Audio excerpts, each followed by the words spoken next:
medar deui ngahanca deui tur ngahibur deui wargi Dahlia dina radiona sewang-sewangan ku bidangan dongeng Sunda ti Dahlia anu dijomantarakeun tiga lurah 101,5 FM Radio Dahlia dina jejer carios si Kongsleng Wilujeng ngadangukeun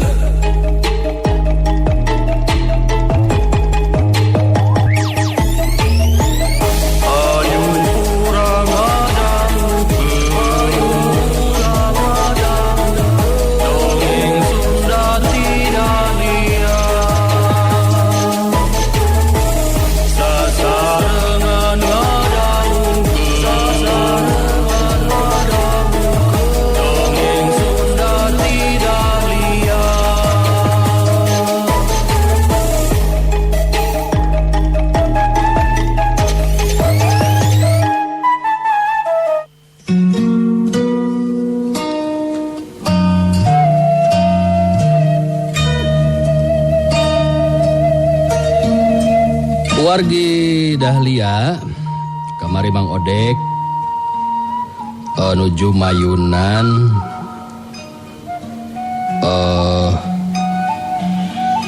Ki Lonjor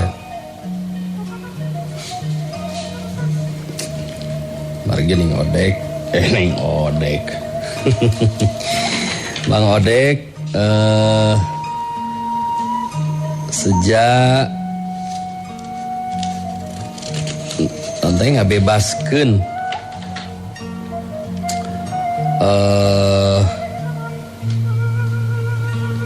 mana kabade teh kela pohon nyinemah anu dicanak ku Juragan Sarbun kabade teh itu urang lajengkeun putu si konseling tanding titi dan siluman karya Bagus Respati.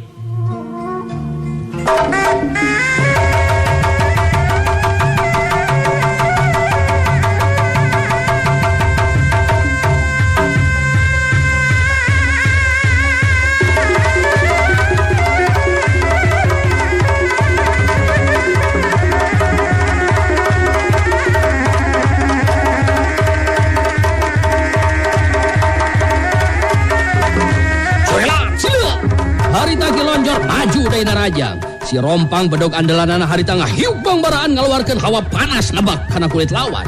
Smokiu gelap siut gajelang pros. Mang Odek degempeur ku panrajang lawan. Harita Mang Odek mampu nyingkahan sabetan si Rompang.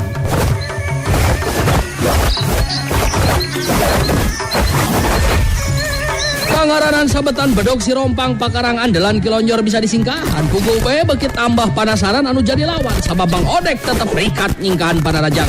Sabrut. Karang senti wae ku panarajang susulan. Bedog Rompang dina leungeun Ki Lonjor ngarah kana sababaraha bagian anggota badan lawan. Tapi orok kaya, gerakan Bang Odek masih tetap lebih rikat batan gerakan panarajang lawan.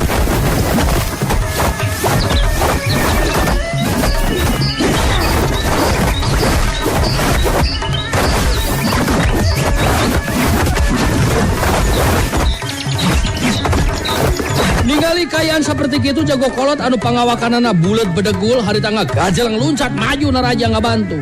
Keselen si kana ningali kayaan Mang Odek anu masih keret akan bisa dirubuhkeun wae. Joylat cileung. Pangarana nying hareupan dua jago kolot seperti itu puguh we Mang Odek jadi kades. Sadar kana kayaan anu keur dising hareupan dina waktu harita. Mang Odek jadi aya pikiran pikeun ngaloloskeun diri. Sabab lamun maksakeun diri tetep ngalawan geus pasti dirina anu bakal cilaka. Masar kana eta tinimbangan, Mang Odek gancang ngalepaskeun diri tina kurungan anu jadi lawan. Cuali. Harita Mang Odek geus aya di tempat anu beda.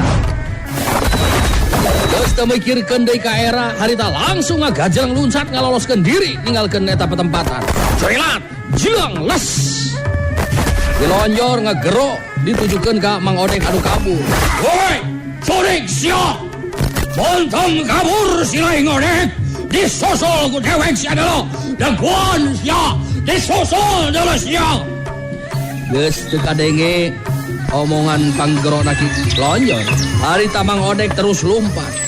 Dina jero hatena kudu buru-buru tepi sabab rek bebeja ka santana ngeunaan dirina anu kadese lantaran ngalawan dua jago anu maju sakaligus babarengan puguh berat di sing hareupanana.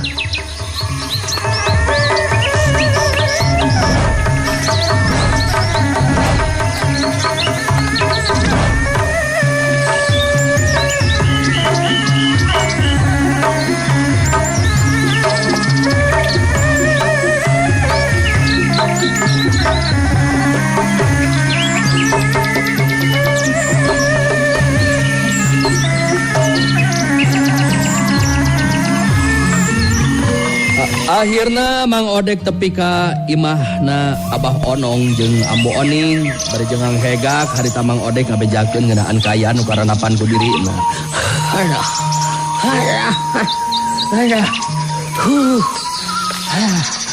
Ada cilaka ya. Ada mang kapaksa kabur jang sandana deh. Aduh sabab dihurup kedua orang jago kolot. Aduh nya jago bayaranana juragan Sarbun. Aduh masalah pasina ayeuna teh keur ngudak nyusul ka dieu geura. Duh. Berat ngarupanana. Aduh jago kolot mah duh. Hayah. Ambo Oning neuteup antep ka Mang Odek bari terus nyarita. Ya, cek Ambo oge naon. Geus atukeun bae. Eta mah ulah mikiran incu Ambo. Bisi hayo ke urang sarerea anu jadi cilaka. Oh sanajan dina hate mah Ambo oge sedih ku kaya anu jadi incu ngan rek dikumakan deui atuh da geus kuduna kieu meureunan nasib diri kadara awak. Incu Ambo mah nya nasibna geus kitu meureunna. Lain kitu Abah. Ih, ari Abah kalaka pulang-pulang puluhak polohok gitu Abah. Kunaon atuh.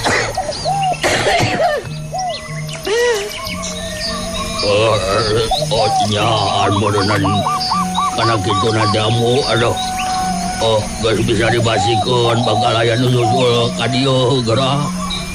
Eta jelu jago kolot teh mun teu salah mah luguna teh kilonyor teh Ambo nya gitu. Nya ada teh kilonyor. Nya geus kolot tetapi leuwih galak batan jago ngora. Kitu nama da puguh jago kapercayaanana juragan Sarbun meureunan mata cek Ambo mah geus we teu kudu make jeung ngilu mikiran hayang nulungan incu Ambo sagala rupa bahaya ieu teh. Heula tenang ulah waka langsung penggas harapan seperti kitu Ambo. Sabab keur ieu jang santana mah moal nepikeun ka kudu mundur ti pakalangan. Sabab geus gilig dina hatena. Nyine mah incu Ambo jeung Abah kudu bisa ditulungan dibebaskeun. Lain kitu jang santana. Bener Mang. Pokona mah Ambo jeung Abah tetep tenang mun aya nu nyusulan ka dieu mah urang sing hareupan we lah. Nah toing. Itu sikap jang santana oge Ambo. Jadi ulah wakan ningali sapeda abdi ayeuna lulumpatan kabur ngaloloskeun diri. Tapi anu kudu diperhatikeun teh. Kasanggup panjang santana malah aya alusna disusul ka dieu mangaranyahuan ka jang santana. Jago kolot teh lah cenah apaleun sakalian. Aduh yeuh. Lumpat sana keur kabak capek yo. Ambo Oning nyarita deui beungeutna geus mimiti katingali pias aya getihan. Geus pasti bakal aya anu nyusul ka dieu ieu Mang Odek. Komo ieu sasaatna urang geus wani ngahaja datang bari nyieun kaributan. Jadi ari cek Ambo mah sakirana bakal dicilakaeun mah keur urang keun bae lah ulah dipikiran. Ih, subi sakit wamu. Ayo capek kene aduh. Ade duaan geus gemblang dina hati apanan ceuk tadi oge nyieun mah tetep kudu bisa ditulungan sabab jelas tindakan Juragan Sarbun sawenang-wenang abong kana ka jalma nu leutik mun sangeunahna dina ngalakukeun tindakanana teh. Hari kitu mah ambu teu bisa majar kumaha atuh. Ngan mudah-mudahan nya bener atuh incu ambu teu bisa ditulungan. Dibebaskeun tina cangkremanana Juragan Sarbun anu memang geus lain sakali dua kali kajadian anu saperti kieu teh. Kabilang geus loba wanoja anu jadi korban keur pamuas nafsuna. Anu matak ari keur ambu jeung si Abah mah kacideng anu ngunkeunana. Mun bener incu ambu bisa bebas. Nuhun pisan. Bener teh Abah kitu. Itu gerah. Lain kalah kakucap kicep tepuguh gitu ari diajakan ngobrol teh kumaha sih yo teh kalau kajentakan wae iya deh waduh ya tepuguh teh keur bingung batur teh jeung salempang mugo we atuh memang anu diharapkeun mah anu jadi injo teh bebas lepas dina jangkreman Juragan Sarbun. Sodagar beunghar anu karasap tangan saukur ngumbar karena nafsu unggul. Ari harapan mah kitu.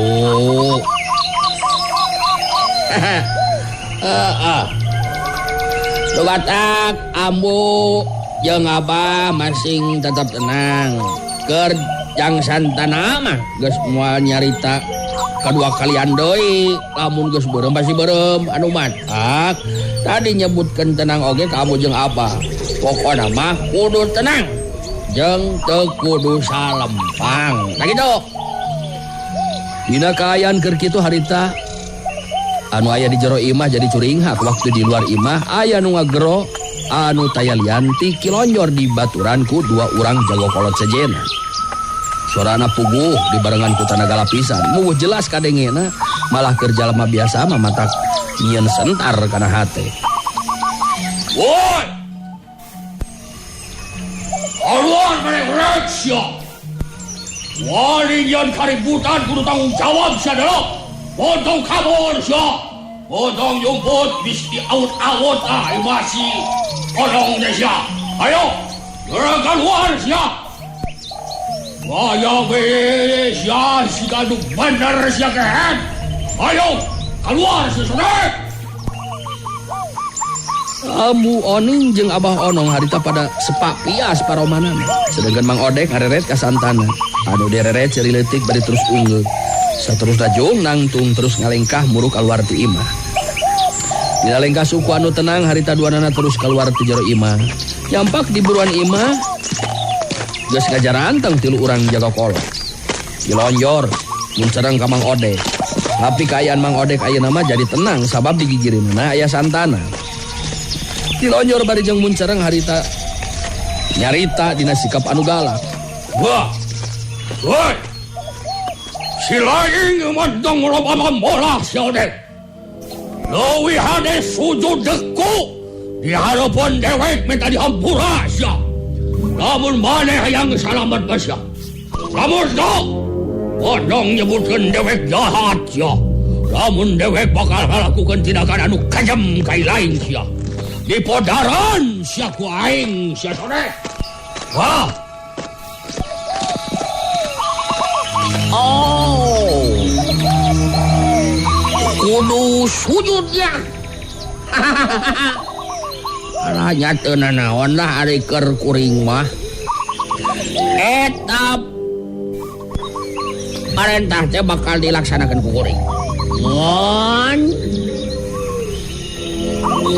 aya syaratna. Syaratna mah cukup enteng.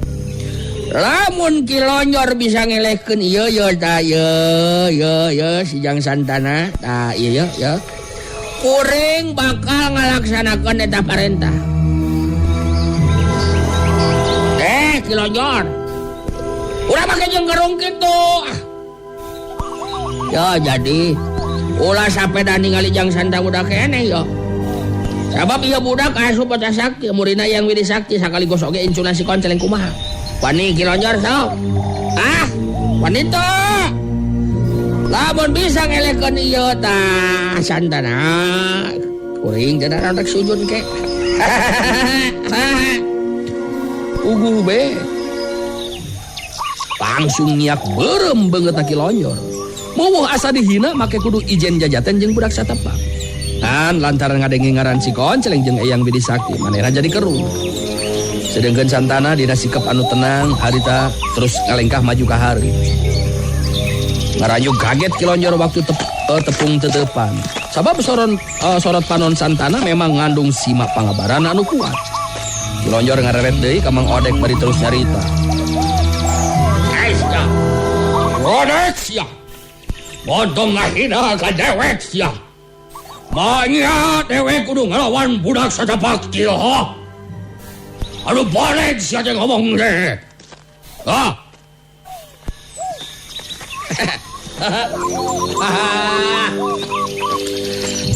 Kuring oge ulah ningali budak, nah. Tapi perhatikeun teh bobogaanana. Maksud kuring teh perhatikeun teh engke kumaha ajen wawasena. Pokona mah eta budak eleh jajaten mangka kuring langsung bakal sujud nyembah di hareupeun anjeun. Rek dititah nyium suku oge nya teu burung naik lah kuring mah Kilonjor. Jadi kumaha Kilonjor ya? Nerima kana syarat ti kuring atawa Kilonjor memang teu wani nerima ieu syarat. Setan sia. Wadang ngomong kitu sia. Keur dewek ulah boroning ka garang budak satepak. Dalasan ajan akira ya budak datang ka dieu. Ya si konceleng atawa guruna langsung eueuh ti dituna. Dewek kudu make geber sia deuleu. Itu atuh eta kakarak jago. Asok atuh ari wani mah geura mimitian kayaknya. Lain ka dieu teh rek darung lin. Atawa di jero hate mah memang sieun nya ngadeng ngaran si konceleng jeung Eyang Widi Sakti nya Kilonjor nya sieun nya. Yo ngaku. Ngaku ayo ngaku. Di papanas terus-terusan seperti itu. Harita Kilonjor bener-bener jadi bedah amarahna. Geus teu anta parah deui. Manehna langsung nerajang ka Santana.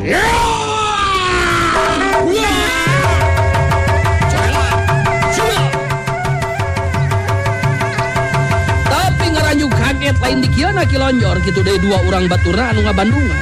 Sabab dina gerakan anu kacida cepetna panarajang Kilonjor teu keuna kana sasaran. Malah tenggelan Santana anu keuna kana dada. Kajarikeun Kilonjor ngabangkieun ka tukang. Supus.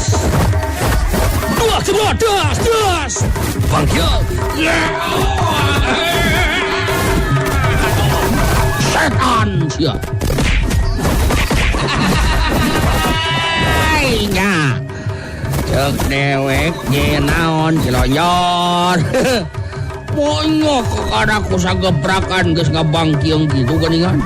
Moho ieu teh Kilonjor duh. Duh matak ulah nganggap enteng pedah budak satepak. Acan ge sakedeung deui ngagolepak nang karak siga opak. Pan ka hade ulah ngadengkak da moal aya nu kabita. Alah. Terus-terusan dipapanas ku Mang Odek, puguh bae harita jadi beukit tambah bedah amarahna Kilonjor. Sok, truk srebeb, geulap. Langsung Kilonjor mesat bedog pusakana anu lah si rompang teh. Kakagetna jadi nimbulkeun kepanasaran. Puguh kakarak alaman sageprakan langsung kabeunangan ku panarajang lawan. Kilonjor geus teu loba deui carita. Harita langsung ngajorelat uncat bari ngageruhan daruan matak sawan jalma borangan.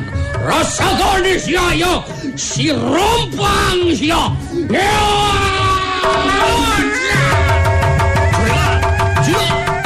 Gerakan panarajang Kilonjor kawiang cepat. Bedog si rompang anu nebarkeun hawa panas ngahiupeung baraan matak power ningalina.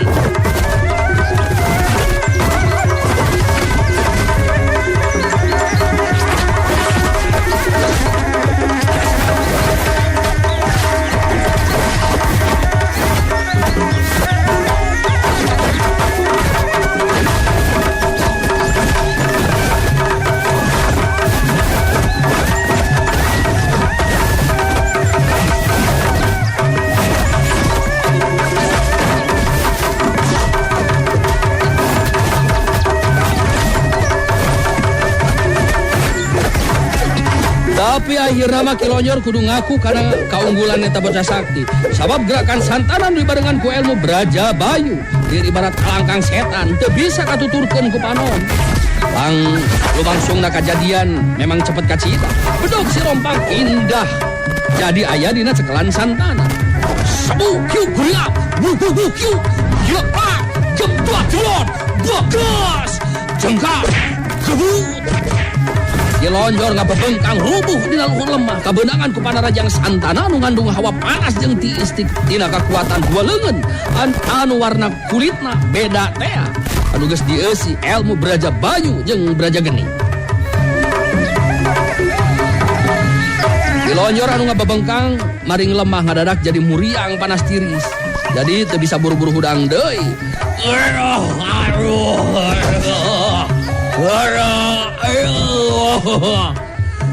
Mang Odek nyerenge seuri, bari terus nyarita ditujukeun ka Kilonyor. Nah, cekuring oge tadi kumaha Kilonyor? Di dinya panan anu bakal ngalaman ngajolor. Untung tah cokor teu pengkor. Sanajan jadi jago kolot anu geus kasohor tapi ari tina kelaku kotor, mangka geus bisa dipastikeun derek kojor. Rumata geus semejeuna babalik pikir kudu eling ka poe akhir. Di dunya bakal balik ninggalkeun ieu alam lahir nu matak ulah boga rasa dir sabab sarua jeung ngelawan takdir. Jadi tiap tindakan diinjir sing asak mikir di dunia teh lain kasiir. Kumaha ya? Kamu berdua dua anana kamu kumaha ya? Bade maju deui. Bang Odek jadi kalahkan terus mapatahan ka Kilonyor anu bener-bener ngerasa kaget anu lain dikiana ku kamampuan bocah sakti santana sabab ukur dua geprakan manehna geus rubuh ngabebengkang maring lemah. Dua jago kolot batuna Kilonyor oge sarua banget ngerasa kaget anu lain dikiana ku kamampuan santana si bocah sakti. Tapi lantaran panasaran jeung hayang bela ka Kilonyor eta dua jago kolot anu maraju ka hareup. Bang Odek nyerenge seuri bari terus nyarita deui ningali dua batuna Kilonyor anu maju ka hareup.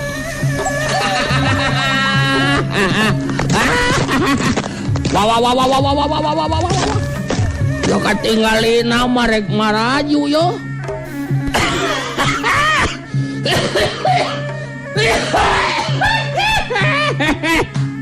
Sok geura maju. Kitu atuh sing aya kahayang. Lain ngan saukur lajo we siga anu ngarti. Pokona mah sakedeung deui anjeun duaan oge ngajengkang terus ngabebengkang.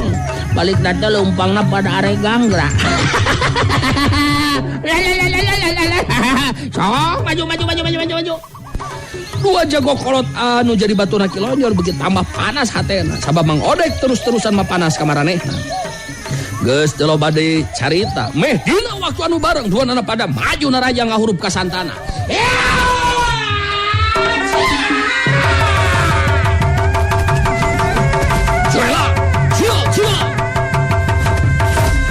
Tapi kejadian anu langsung bener-bener di luar dugaan eta dua jago kolot. Sabab ngan saukur dua gebrakan, dua dana geus pada rubuh ting barengkang. Dina kaayaan muriang panas tiris kabeunangan ku panarajang santana. Sabu hilup pos. Buat bet. Buka. Das jengkang. Bu.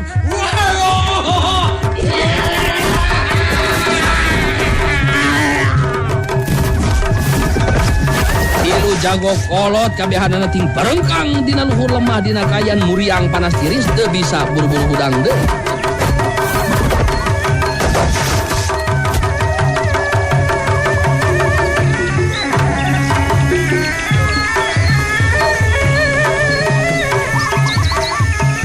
Ningali kanyataan anu saperti kitu Mang Odek kagandeang leumpang taya karingrang kituna teh di barung jeung nyerengeh seuri sagarupa.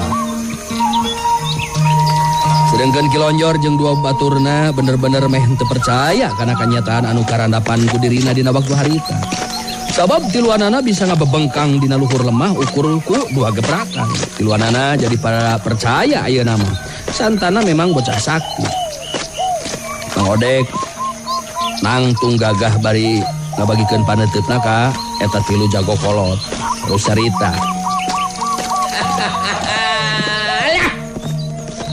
Nya cekuring oge kumaha jang santana moal disebut bocah sakti atuh lamun kamampuhanana teu jeung kanyataanana. Nah jadi ayeuna lamun tetep nganggap musuh ka kuring duaan sarta nyine mah moal dibebaskeun ulah rek sambatkeun ya aya. Ku kasaktian ieu budak eta sirah bisa pindah kana kelek. Kabayang berenanya sirah sok pindah kana kelek mah sok. Kabayang dok. Aduh masak ya. Didinya tiluan kudu ngadong sok ka Juragan Sarbun bejakeun. Lamun kabehanana hayang selamat jajabkeun poe ieu keneh ka dieu nyine mah. Lamun henteu kuring jeung ieu bocah sakti bakal ngawut-ngawut ngancurkeun imah Juragan Sarbun jeung pangeusina kaasup andi katiluan yo. Bakal keuna akibatna. Kumaha? Karti. Kamu. Karti dah. Disingsieunan seperti kitu Mang Odek. Eta tilu jago kolote jadi sentar hatena. Maranehna rek kita percaya kumaha kana caritaan Mang Odek puguh memang santana teh apanan bocah sakti. Tiluanana silih reret kating kereuceum siga anu cacingeun. Kituna teh lantaran ngarasa era jeung sieun. Lantaran masih tacan aya jawaban jeung acan aya nu hudang harita Mang Odek terus nyarita deui. Ye, jadi eta kumaha? Ya teh kilonyar. Sok gerah udang heula lah. Kawas lain jago kolot we. Aya budak kuring bocah sakti sanajan jarang ngomong tapi lamun ku kuring diparentahkeun sina kajam bisa kajam. Itu ka udang. Ngadenge Mang Odek omongna jadi galak. Eta tilu jago kolot teh maksakeun maneh ting karoneal hudang. Langtungna oge bari jumarijeg. Lonjor nutup ka Mang Odek anu ditutup harita terus nyarita dina sikap anu tanes jeung ngandung ancaman. Kumaha? Sanggup ngalaksanakeun parentah jeung kahayang kuring tadi kilonjor. Poe ieu keneh Juragan Sarbun sina datang ka dieu bari mawa nyine mah. Jeung sakuduna pihak Juragan Sarbun minta dihampura ka Ambu Oning jeung Abah Onong. Lamun teu minta dihampura kapaksa kuring duaan bakal ngamuk. Ya ancaman lain ancaman kosong yo. Kumaha bisa? Iya. Ari geus gitu bah kadang duanana di dieu kuring danglu bakal dibadamikeun ku kuring oge. Ka Juragan Sarbun bakal didongsok we kudu daek gitu. Oh nya. Nya tuh. Jelas sama kudu daek. Sabab lamun teu daek geus jelas bakal aya akibatna anu tumiba. Sak we aya mah eta mah tinggal tinimbang-timbang ku tiluan. Pokona mah didongsok ku tiluan lamun embung aya neon-neon. Mangka Juragan Sarbun kudu naik datang ka dieu bari mawa nyine mah terus minta dihampura ka Ambu jeung si Abah Onong. Kitu teh kacindakanana mah.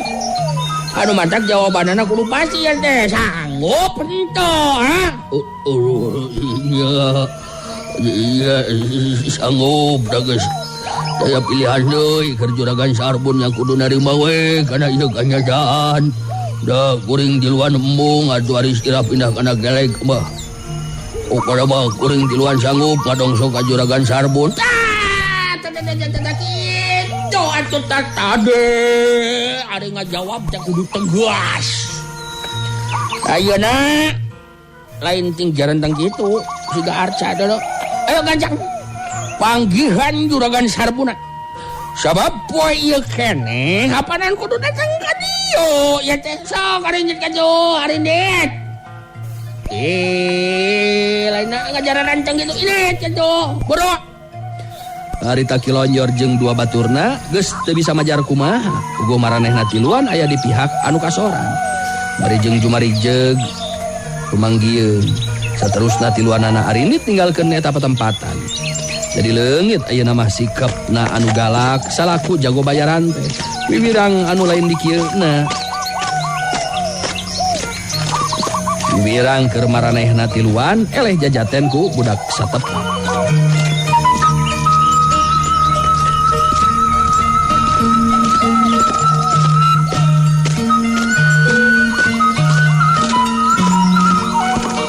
Geus karuhan kitu mah Mang Odek ngajakan Santana asup deui ka jero imah. Hah, geus beres kieu mah yeuh hayu urang ka jero deui Santana Ayeuna mah tinggal di daguan be kadatangan juragan Sarbun anu bakal mawa nyine mah bet piraku we make jeung henteu ngalaksanakeun pamenta urang kitu. Mudah-mudahan we atuh beres ayeuna Mang. Balina oge saha nu daek atuh ari sirapina kana kelek mah. Sanggeusna rasup ka jero imah, Ambu Oning jeung Abah Onong ayeuna mah jadi kabuka panonna. Tetela caritaan Mang Odek lain ukur pupulasan. Santana bener-bener bocah sakti anu punjul elmuna, murid Eyang Widi Sakti sakaligus incuna si Konceng. Sabab eta tilu jago kolot kabilang jago bayaran juragan Sarbun langsung rubuh ukurku dua geprakan.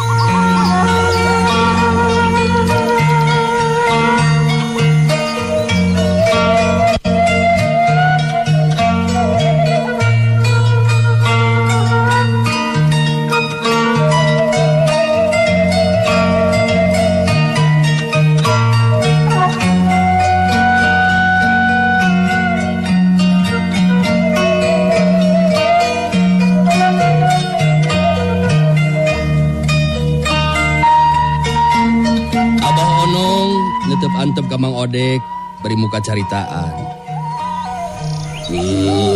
Ari sugan Abah mah Mang Odek teh ukur heureuy. Oda eta tumun nyarita teh sok di Barung jeung heureuy bae. Ari pek teh bener geuningan ya anjang Santana teh nyata bocah sakti anu kamampuan elmuna itu di luar dugaan.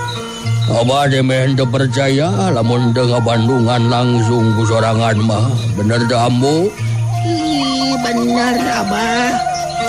Suka jeung sugema kana hatena ge ningali tilu urang jago kolot anu mangrupa jago bayaranana juragan Sarbun. Ngarandapan kajadian anu saperti kitu teh. Anu tadina galak teh jadi tingkulahi. Ngaruh kul tungkul teu beda we tibueuk menang mabuk. Panuju ningalina oge. Atuh Ambu jeung si Abah kacidang anu hunkeunana ieu teh kana pitulung Mang Odek oge jang Santana nya mudah-mudahan be nyaan. Pamenta ti Mang Odek teh dicumponan. Incu Ambu nyine mah dianterkeun ka dieu ku juragan Sarbun kitu. Ya ari cek perasaan mah bakal aya datang ka dieu Ambu.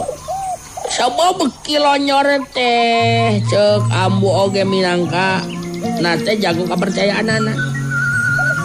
Atuh lian ti eta kangaranan didongso ku tiluan bat asa pirakun teu nurut.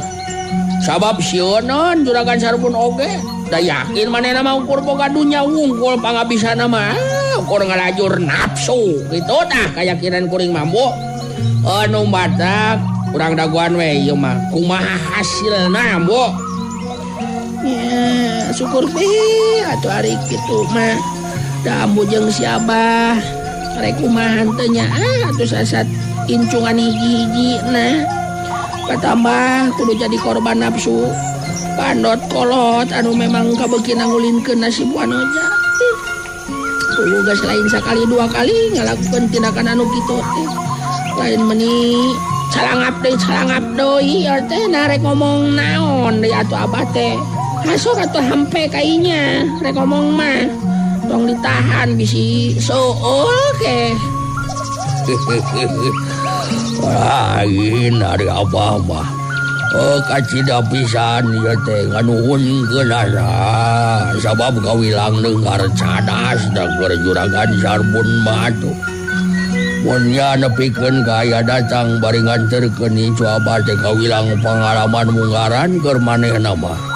Sakaligus jadi pangwarah supaya manehna ulah ngalakukeun tindakan anu sawenang-wenang deui ka batur. Bener teh Ambu? Ya gitu bener pisan abah. Da pogo salila ieu satu norek wani ngalawan jeung ngabangkang ka juragan Sarbun.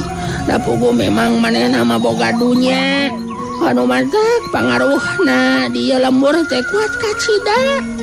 Tapi sok asa piraku deui lamun nepikeun ka henteu datang ka dieu teh. Nya pasina oge datang meureunna Mang Odeknya. Datang moal ieu teh nya piraku meureunnya atau datang onaman mah nya kumaha ieu teh Mang Odek datangnya ka dieu. Da kedah salempang ceuk abdi oge Ambu. Pokona mah Ambu sing tenang teu kudu mang-mang honcewang. Abdi yakin juragan Sarbun pasti bakal datang. Sebab manehna oge embung lamun urusan jadi manjang mah. Komo ayeuna siasatna jago bayaranna geus jadi pacundang mah. Jadi ayeuna mah urang tinggal ngaheulang dibarengan hati anu senang jeung tenang. Tari geus beres urusan di dieu mah abdi duaan teh rek terus miang deui sabab da memang aya anu kudu diteang. Gitu tah Ambu oge abah. Lain ari Mang Odek mang kuhegar wae nya. Jeung aya-aya wae bahan keur piomongeun teh. Tadi Amu keur ningali di Bapanas Kilonyor ku Mang Odek meuni suka jeung panuju ka Cida Amu mah. Menikat niak beureum tah beungeut Kilonyor teh amek meureunna nya. Kuntuna katingali kekerot ngan sanggeusna eleh jajaten mah di babatahan teh jadi tungkul ngungkul jadi peot murungkul. Kumisna anu sagede limu sakeureut teh jadi ngaplek. Damun kongang mah hayang ngasaan nyabok tah make jublak tah ka jelema teh. Jeung eta ku kagetna teh Mang Odek. Nya jalma saperti Kilonyor jeung anu liana daek we dijieun bebegig ta ku juragan Sarbun teh aneh Ambu mah. Ya ari keur jelema jiga maranehna mah da kaasup ka sabanana tuh Ambu. Jalma anu kitu mah nya jalma saperti Kilonyor jeung anu liana. Jadi ari keur jalma-jalma saperti kitu mah keun bae batur sangsara asal manehna beunghar. Moal mikirkeun salah jeung bener. Ngan moal mikirkeun deui dosa. Anu penting karep jeung kahayangna bisa laksana jadi kanyataan. Nu matak. Amu masuk rajeun mikiranana teh kieu nah henteu ngarasa era kitu ku kulawargana nya anak pamajikanana. Di bajuan menang ladang tina pakasaban anu seperti gitu. Dalam anu Ambu mah moal matak jadi daging pasina oge. Lain ya wae ya jelema anu hayang ngirup senang bari nyangsarakeun batur teh. Lain kalaka ulang-ulang wae atuh si Abah. Kunaon rek ngomong deui sok. Lain ayeuna masih Ambu meuni jadi cenghar jeung hegar kitu geuningan. Bakat suka jeung sugemaha teh meureunna nya.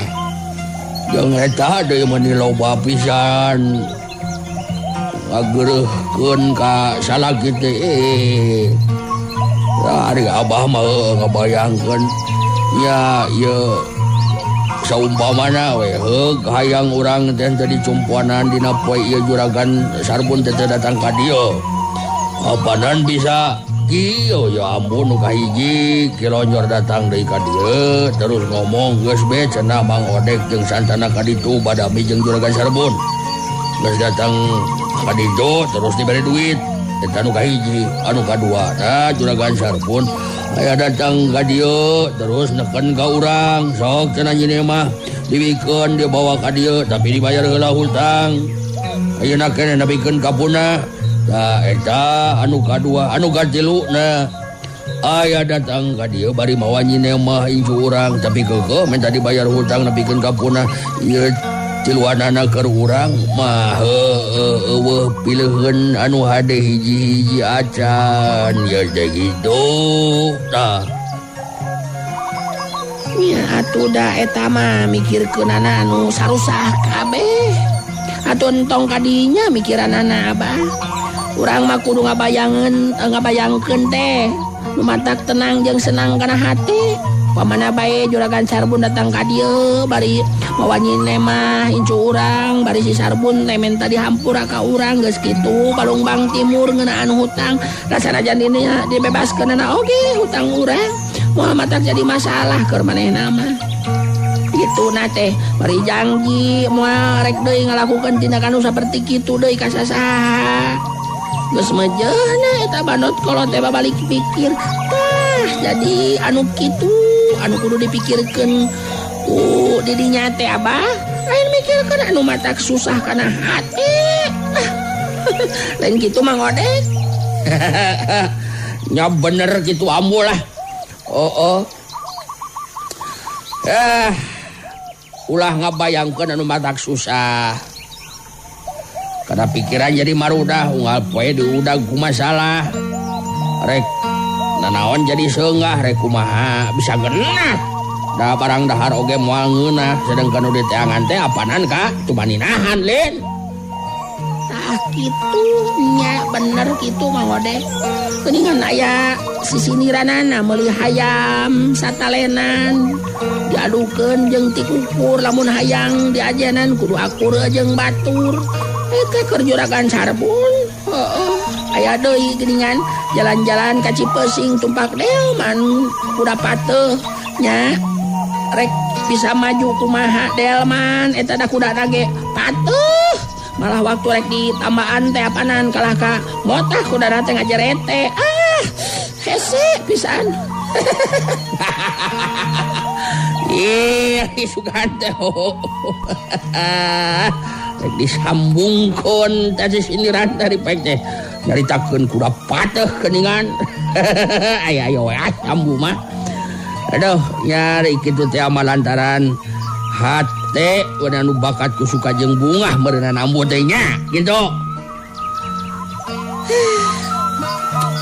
Arek teu suka jeung bungah kumaha atuh Mang Odek.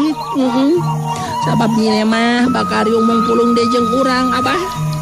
Nah cacakan lamun teu panggih jeung Mang Odek katut jang santana mah urang teh jelas ieu teh abah bakal gering nangtung ngalang layung repeuting bakal teu geunah cicing datang berang barung sinang nangtung asang ngalang layung lempang asa ka kalayangan. Bingung anu teu manggih tungtung kasedih teu euy kasusah pate-pate mah rek asa minta tulung gesan titip diri sang-sang badan da puguh lieuk deungeun lieuk lain geus teu boga indung jeung bapa saha nu bisa diajakan paheuyeuh-heuyeuk leungeun gesan pantai antai tangan nangtungna ukur ngajentul teu beda ti tunggul lain kuduna mah tunggul kai lamun geus nguar kai teh digali akarna da lumayan atuh teh ditajong kana tunggul kai mah lain bet mikiran batu atuh nya ya kumaha nya teh kamana wae ambu alah waktosna oge parantos teh nya kapan geuningan alah teh karaosnya mepet pisan kata bawa opat. Hatur nuhun sadayana wargi anu saratia terus ngadongkeun dongeng Sunda ti Dahlia punten anu kasuhun insyaallah enjing urang lajengkeun deui. Sim kuring undur pamit. Assalamualaikum warahmatullahi wabarakatuh. Pantang radu pantang Dahlia enak-enak lagamnya Dahlia. Burungah go goyah. Wargi Dahlia cag heula urang cageun heula dugi ka dieu dongeng Sunda ti Dahlia dina dinten ieu dina carios si Komceleng tong hilap ulah dugi ka kantun enjing patepang dangu deui dina acara sareng tempat anu sami mung di 101,5 FM Radio Dahlia.